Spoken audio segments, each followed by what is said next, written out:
Hello student, आज मैं NEET और आईआईटी के एक इंपॉर्टेंट टॉपिक गैल्वेनिक सेल पर क्वेश्चन लेकर आया हूं। आपके सामने एक फिगर बना हुआ है दैट इज गैल्वेनिक सेल, थोड़ा सा इनकम्प्लीट है, उसी को हमें पूरा करना है और ये 4 क्वेश्चंस के आंसर देने हैं। बच्चों, अक्सर हम लोग सोचते हैं कि गैल्वेनिक सेल में जो लेफ्ट वाला बीकर होता है वो एनोड होता है और जो राइट वाला बीकर होता है वो कैथोड होता है, बट ये मैंडेटरी नहीं है। एनोड हम उसे कहते हैं जहां पर इलेक्ट्रॉनों का प्रोडक्शन हो रहा है due to oxidation of metal, जहां से इलेक्ट्रॉन निकलकर कैथोड पर जा रहे हैं। अगर आप इस फिगर को ध्यान से देखें तो इलेक्ट्रॉन जो है वो कुछ इस प्रकार से दिखाई गए हैं।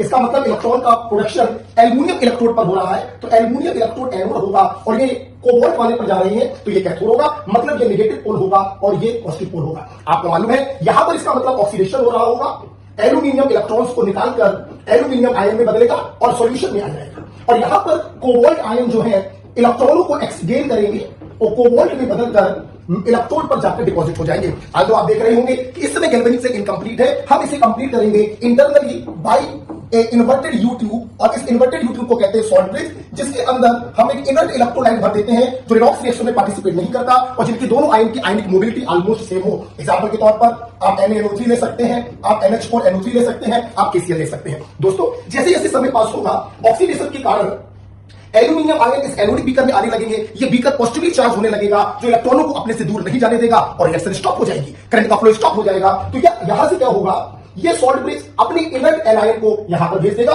उसी प्रकार से जब कोबाल्ट आयन कैथोड पर डिपॉजिट होने लगेंगे तो सॉल्यूशन में नेगेटिव आयन बढ़ने लगेंगे, ये नेगेटिवली चार्ज होने लगेगा, जिसके कारण again flow of electron stop हो जाएगा। तो एक्सेस ऑफ नेगेटिव आयन को न्यूट्रलाइज करने के लिए ये सॉल्ट ब्रिज अपने कैटायनों को भेज देगा। कहने का मतलब A फॉर एनायन जाता है A फॉर एनोड की तरफ और C फॉर कैटायन जाता है C फॉर कैथोड की तरफ। दोस्तों, अगर आप इन दोनों हाफ रिएक्शन को ऐड कर दें तो आपको कंप्लीट रिएक्शन मिल जाएगी, बट ऐड करते समय एक बात का ध्यान रखा जाता है कि इलेक्ट्रॉन्स कैंसिल हो जाने चाहिए, तो यहां पर 2 से मल्टीप्लाई कर दिया जाए और यहां पर 3 से मल्टीप्लाई कर दिया जाए। 3 2 जा 6, 2 3 जा 6, इलेक्ट्रॉन कैंसिल हो जाएंगे और ये देखिए आपको एक बैलेंस इक्वेशन प्राप्त हो जाएगी। दोस्तों, जितने इलेक्ट्रॉन कैंसिल होते हैं उन्हीं इलेक्ट्रॉनों को कहते हैं एन। एन का मतलब होता है कैंसल इलेक्ट्रॉन, मतलब वो इलेक्ट्रॉन जो एनोड से निकलकर कैथोड पर जा रहे हैं। दोस्तों, this is the balance equation. अगर इस गैल्वेनिक सेल को सॉल्ट में रिप्रेजेंट करें तो एक डबल लाइन खींचते हैं जो सॉल्ट ब्रिज को डिनोट करता है। रिप्रेजेंटेशन में एनोडिक रिएक्शन को लेफ्ट में ही दिखाएंगे, कैथोडिक को राइट में ही दिखाएंगे। तो लेफ्ट में दिखाएंगे oxidation that is anodic reaction और राइट में दिखाएंगे